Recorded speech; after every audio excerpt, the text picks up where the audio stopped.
శ్రీగురుభ్యో నమః.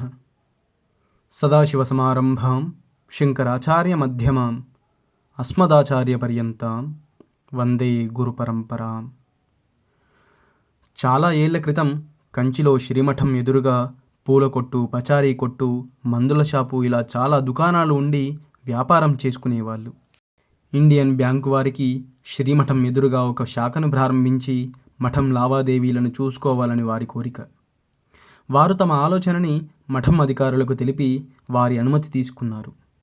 మఠం ఉన్నప్పటి పరిస్థితుల ప్రకారం బ్యాంకు వారు మఠం ఎదురుగా స్వయంగా ఒక సొంత భవనాన్ని కట్టుకొని శాఖను ప్రారంభించవలసి ఉంది.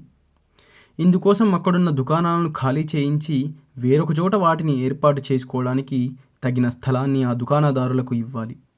అంతా సవ్యంగా జరిగి ఇండియన్ బ్యాంకు వారు మఠం ఎదురుగా తమ శాఖను ప్రారంభించారు.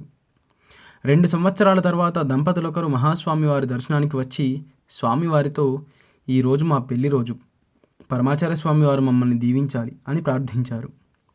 మహాస్వామివారు వారిని గుర్తుపట్టి, నువ్వు మందుల షాపు మొదలయ్యారు కదూ అని అడిగారు. అవును పెరియవ్వ అని బదులిచ్చాడు. మీ తండ్రి అంతిమ సమయంలో చాలా క్లేశపడ్డాడు కదూ అని అడిగారు మళ్ళీ మహాస్వామి.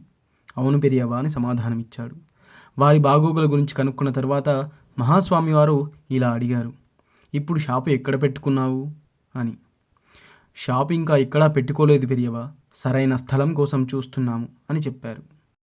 మహాస్వామివారు కనుబొమ్మలు ముడిచి, ఎందుకు, శ్రీమఠం ఎదురుగా ఉన్న స్థలం ఖాళీ చేసిన తర్వాత వారు నీకు వేరొక స్థలం ఇవ్వలేదా అని అడిగారు.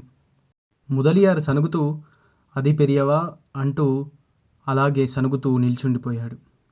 ఏదో తప్పు జరిగిందని మహాస్వామి వారికి అర్థమైంది. మఠం మేనేజర్ గణేష్ అయ్యర్ను పిలిపించారు.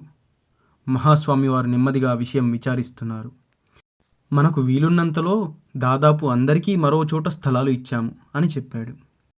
కానీ మెడికల్ షాప్ ముదలియారుకు ఎక్కడా ఇచ్చినట్టు లేదు. అతను ఇంకా షాపు పెట్టుకోలేదని చెప్తున్నాడు అని అడిగారు మహాస్వామి. గణేష్ అయ్యర్ తడబడుతూ, లేదు పెరియవా, అతనితో అన్నీ మాట్లాడి నిర్ణయించాము అని చెప్పాడు. ఆ తరువాత రోజంతా మహాస్వామి వారు ఎవ్వరితోనూ మాట్లాడలేదు. తీవ్రమైన చింతలో ఉన్నట్టు కనిపించారు. మందుల షాపు ముదలియారుకు వేరొక చోట స్థలం ఇవ్వలేదు అనే విషయం వారిని చాలా సంకటంలో పడేసింది.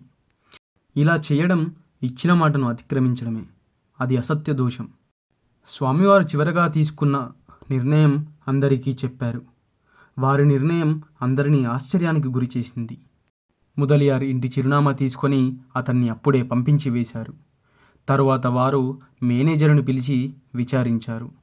శ్రీమఠం వెనకాతల రోడ్డు పక్కగా చాలా ఖాళీ స్థలం ఉంది. మఠం కాంపౌండ్ గోడని కూల్చితే ముదలియార్ పాత షాపు కంటే 3 పెద్ద స్థలం లభిస్తుంది. సాయంత్రం లోపల ఆ స్థలాన్ని అతనికి కేటాయించారు. ఆ రోజు దర్శనానికి వచ్చిన శ్రీమఠం భక్తుడైన ఒక ఇంజనీరుకు అక్కడ దుకాణం కట్టవలసిందని స్వామివారు అనుజ్ఞ ఇచ్చారు. 3 నెలల్లో చక్కగా దుకాణాన్ని నిర్మించారు. ముదలియారి అక్కడ తన మందుల షాపును పెట్టుకొని మళ్ళీ వ్యాపారం మొదలుపెట్టాడు. పరమాచార్య స్వామివారు చేసిన ప్రమాణాలు నెరవేర్చడంలో చాలా నిక్కచ్చిగా ఉంటారు. ఎంతటి స్థితిలోనైనా వాటిని నెరవేర్చవలసిందే. ఈ సంఘటన తరువాత మహాస్వామివారి అనుగ్రహాన్ని, తనకు కలిగిన అదృష్టాన్ని తలుచుకొని ముదలియార్ చాలా సంతోషపడ్డాడు. అపార కరుణాసింధుం జ్ఞానదం శాంతరూపిణం శ్రీ చంద్రశేఖర గురుం ప్రణమామి ముదాన్వహం. సర్వం శ్రీ గురు దివ్యచరణారవిందార్పణమస్తు. స్వస్తి.